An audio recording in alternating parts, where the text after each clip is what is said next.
Ladies and gentlemen, the 49th Vice President of the United States, the Honorable Kamala Harris.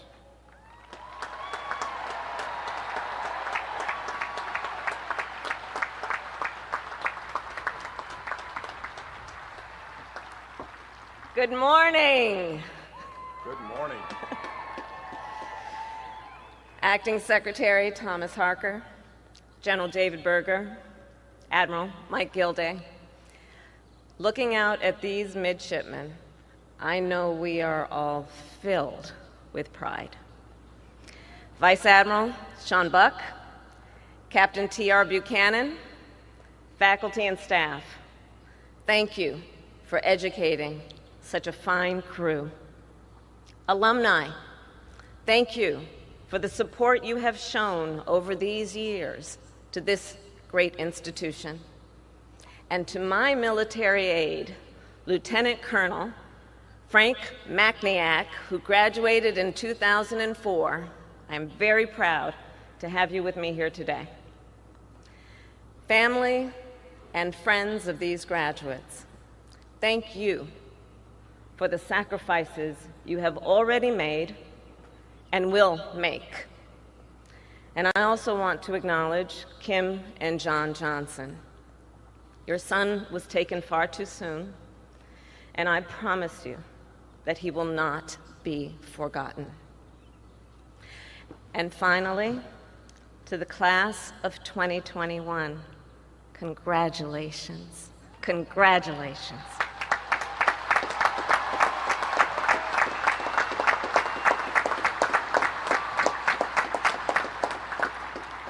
And look how far you've come. So you endured 0530 PT and Prono exams. You excelled on athletic fields and in academic exercises. You enjoyed the fair at Dillo's. I know. Karaoke at Harvest. You guys rolled up your sleeves and you got vaccinated and you made it to this day. You made it to this day.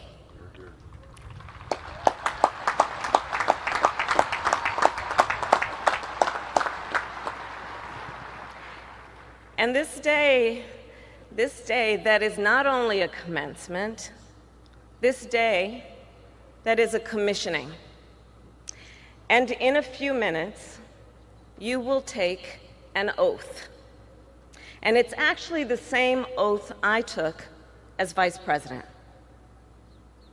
An oath to support our Constitution and defend it against all enemies. An oath that has its roots in the founding of our nation.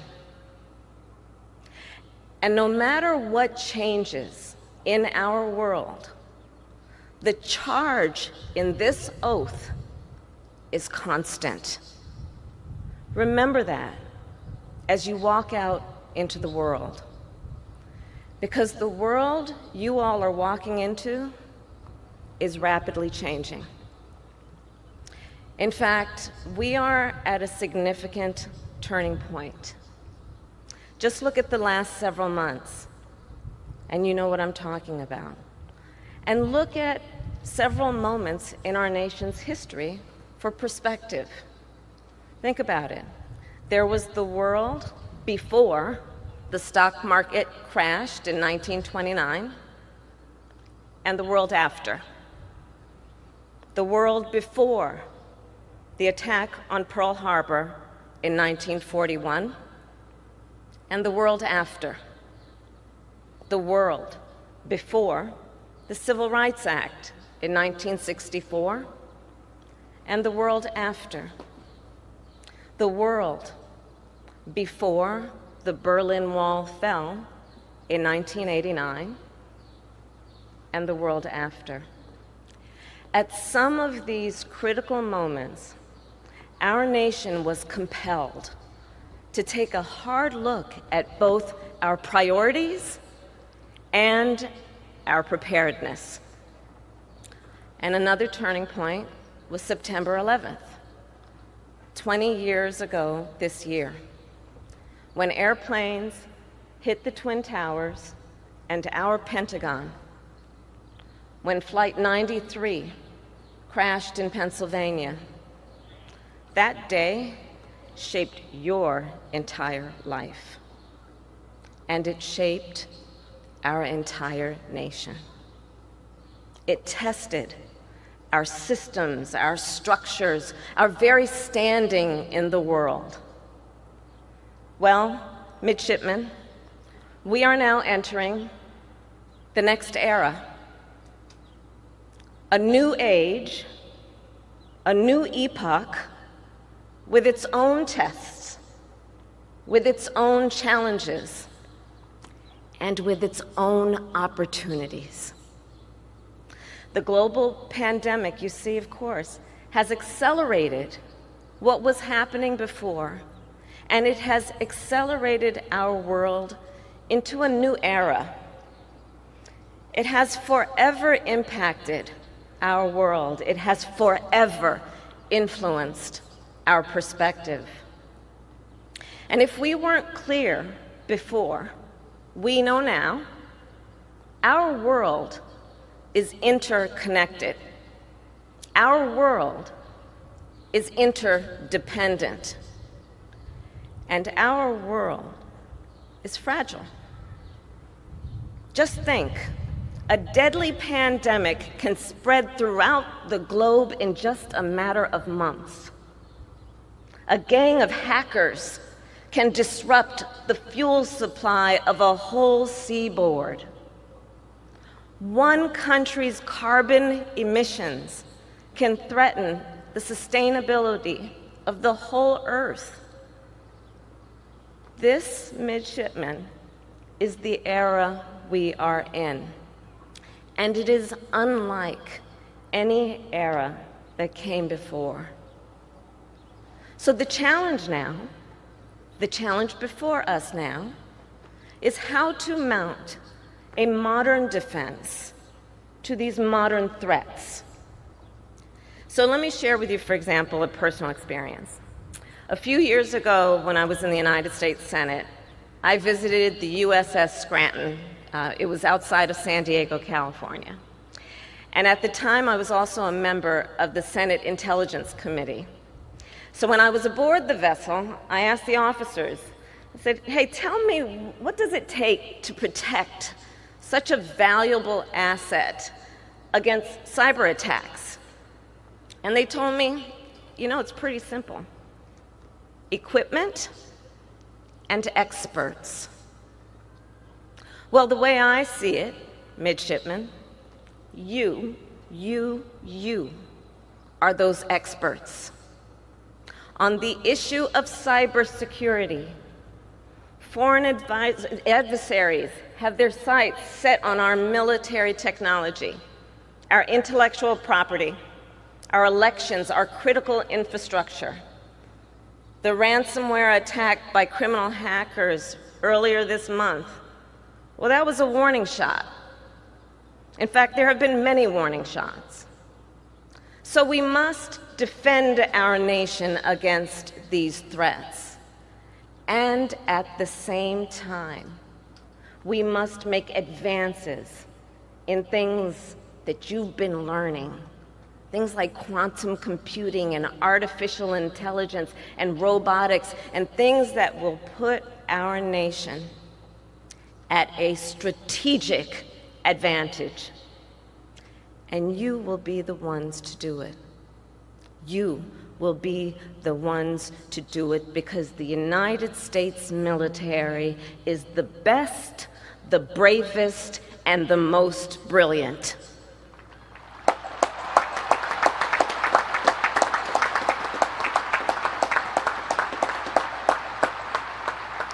And just think, from walkie-talkies to the internet to satellite navigation, the United States military has been on the forefront of research, development, and technological advancement. That is a point of American pride.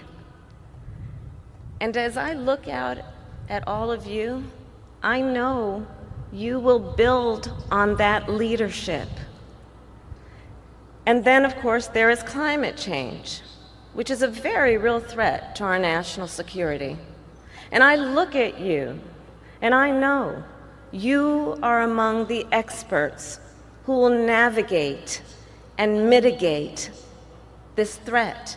You are ocean engineers who will help navigate ships through thinning ice. You are mechanical engineers who will help reinforce sinking bases. You are electrical engineers who will soon help convert solar and wind energy into power, convert solar and wind energy into combat power.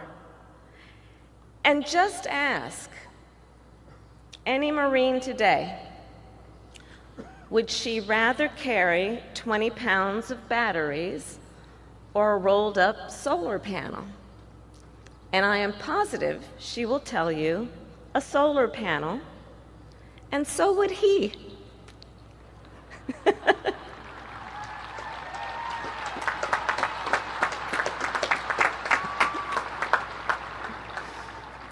The American people are depending on you, the best, the bravest, the most brilliant.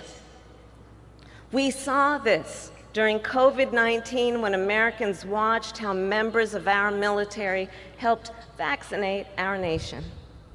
Because you know biological threats like pandemics and infectious diseases are yet another threat in this era. And you are confronting this threat. Our military helped develop the technology that made the vaccine possible.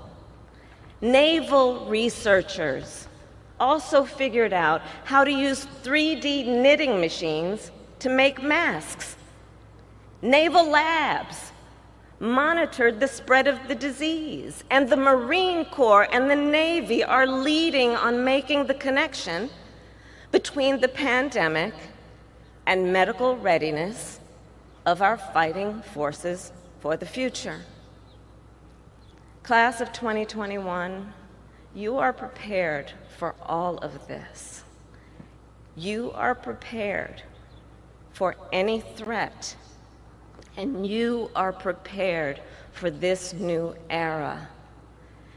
And it is not only because of the knowledge and the skills you gained here, or those you will continue to learn, but it's because of something more.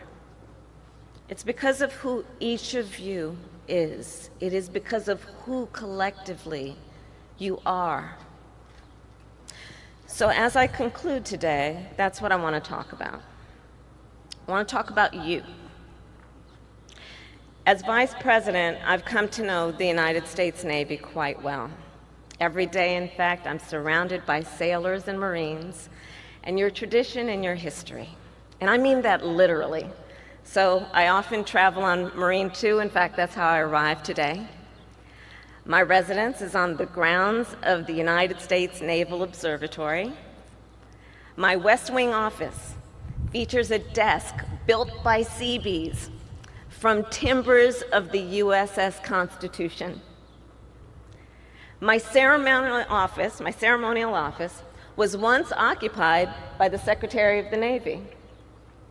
And displayed there, I have placed the shoulder boards of your brigade commander, Midshipman Sidney Barber.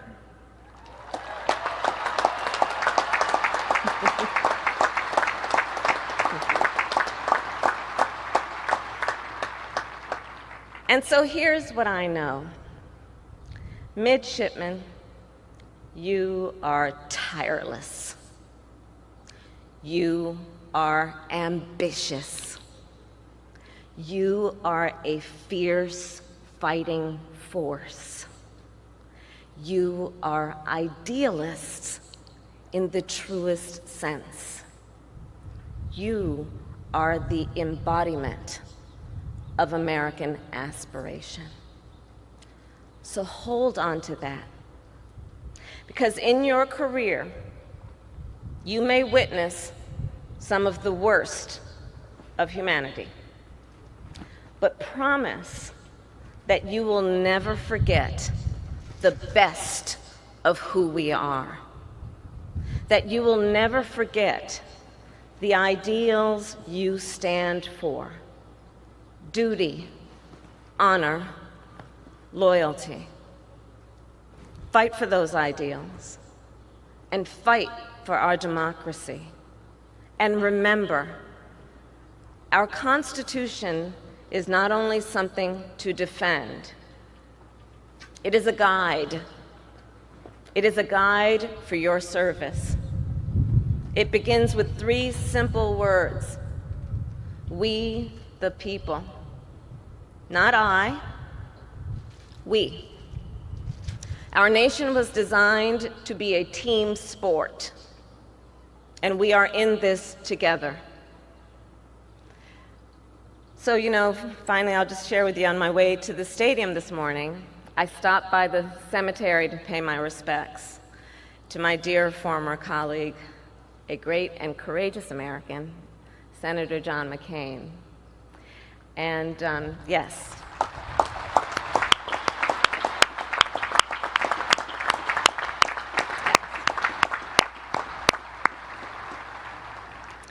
So most people don't know, he wanted to be buried next to his best friend, who he met on the yard, Admiral Chuck Larson. That is the ultimate example of what I mean. In it together. So midshipmen, throughout our history, officers in the United States Navy, officers in the United States Marine, have risked everything to defend our freedoms. Today, you will swear to do the same. You are the next links in the chain.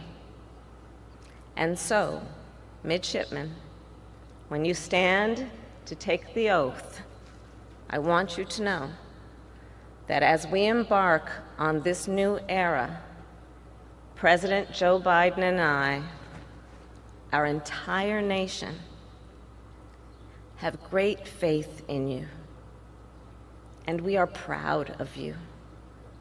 So very, very proud. Congratulations again. May God bless you, and may God bless the United States of America. Thank you.